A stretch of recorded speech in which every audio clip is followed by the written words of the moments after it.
Infective endocarditis, in short IE, endocarditis, that is inflammation of the endocardium, that is the inner lining of the heart. So normal condition में heart का pressure इतना ज्यादा होता है कि कोई भी माइक्रोब्स अगर हार्ट के अंदर पहुंचता भी है तो भी उसमें इन्फेक्शन नहीं करवा पाता है.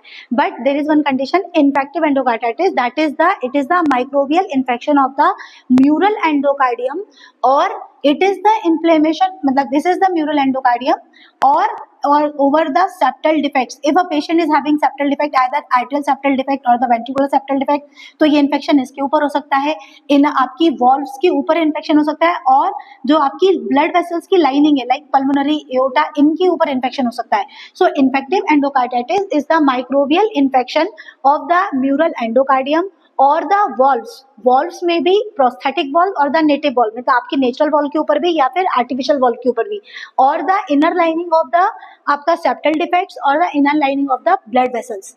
अब इसमें होता क्या है कि इस कंडीशन में वेजिटेशंस बन जाते हैं, वेजिटेशंस और दैट टू आर फ्राइबल, वो वेजिटेशंस टूटते हैं. See this is the normal valve. Normal valve में दोनों मार्जिन जो होंगी वो एकदम स्मूथ होंगी, तो स्मूथ मार्जिन से वो टोटल प्रॉपर अप्रोक्सीमेट होती है, तो प्रॉपरली वॉल्व क्लोज होती है, ओपन होती है. बट अगर वॉल्व्स के ऊपर ये ऐसे वेजिटेशंस आ गए which causes roughness over the valve, अब ये रफनेस के कारण वॉल्व्स प्रॉपरली अप्रोक्सीमेट नहीं हो पाएंगे, तो इसलिए रीवेजिटेशन के चांसेस बढ़ जाएंगे. तो वॉल्व्स प्रॉपर ओपन नहीं हो पाएंगी, वॉल्व्स प्रॉपर क्लोज नहीं हो पाएंगी, इसलिए कंडक्शन डिफेक्ट भी आएंगे, अरिथमियाज भी आएगा, हार्ट में चेस्ट पेन भी होगा. And the most common is during each contractions, ये जो वेजिटेशंस होते हैं फ्राइबल होते हैं और ये टूट टूट के पूरी बॉडी में ट्रैवल करेंगे. अगर पल्मोनरी आर्टरी में अगर ये वेजिटेशंस बन गए तो ये वीनस ब्लड में जाएंगे, अगर एओर्टा में अगर वेजिटेशंस बने हैं तो ये पूरा आपके आर्टेरियल सर्कुलेशन में जाएंगे. So now what are the clinical picture, कि अगर ये वेजिटेशंस पूरी बॉडी में जाते हैं तो क्या क्या पिक्चर आ सकती है. So this is the clinical picture. Suppose कि पेशेंट के सेरेब्रल आर्टरी, मतलब सीएनएस में इन्वॉल्वमेंट होता है, सेरेब्रल आर्टरी अगर ब्लॉक होती है तो because of the blockage of cerebral artery headache होना, एन्सेफलोपैथी, मोनोप्लेजिया, हेमीप्लेजिया, पैराप्लेजिया, ये चांसेस कॉमन है. आईज में अगर आपका ब्लॉकेज होता है तो Roth spot, ROTHS, Roth spot, सब कंजंक्टिवल हेमरेज या फिर haemorrhage around the optic disc बहुत कॉमन होता है. लंग्स में अगर ये ब्लॉकेज हो जाए, पल्मोनरी आर्टरी ब्लॉक हो जाए तो pleuritic chest pain and the haemoptysis.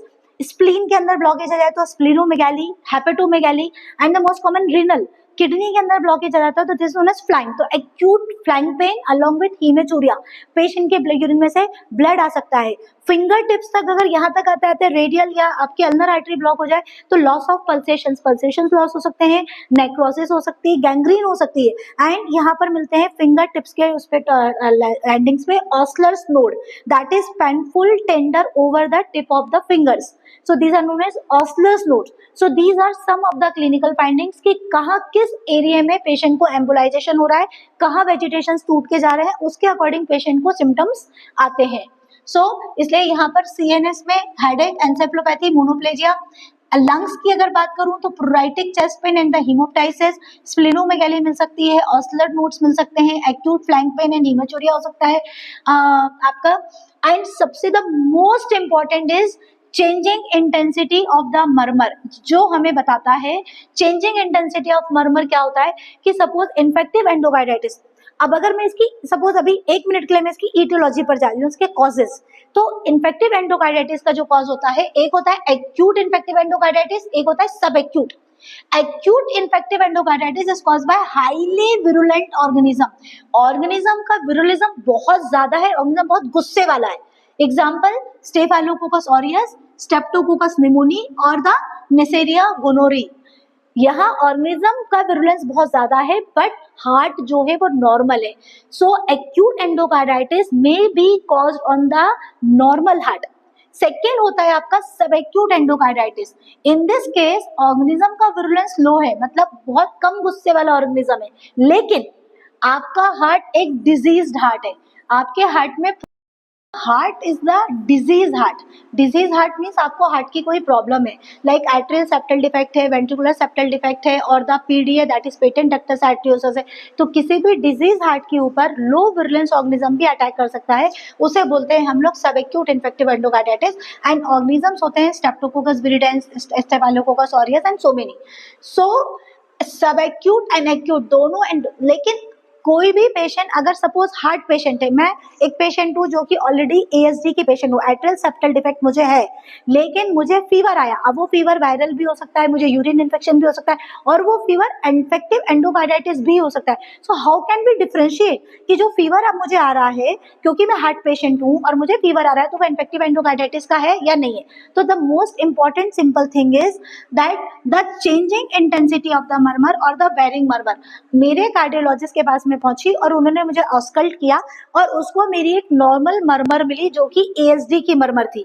इसका मतलब मुझे फीवर अभी एंडोकार्डाइटिस का नहीं है, बट मेरी प्रीवियस मर्मर कुछ और थी, लेकिन अभी आज जो मुझे मर्मर मिल रही है वो कुछ और मिल रही है, दैट इज मेरी मर्मर चेंज हो गई है। इसका मतलब है कि जो फीवर का कॉज है वो इन्फेक्टिव एंडोकार्डाइटिस हो सकता है, मेरे हार्ट में वेजिटेशंस बन गए शायद, इसलिए मेरी मर्मर की आवाज चेंज हो गई है। So changing intensity of murmur is the indication कि पेशेंट को इन्फेक्टिव एंडोकार्डाइटिस हो सकता है। So just go for the investigations. First सबसे पहले इंपॉर्टेंट कराते हैं ब्लड कल्चर।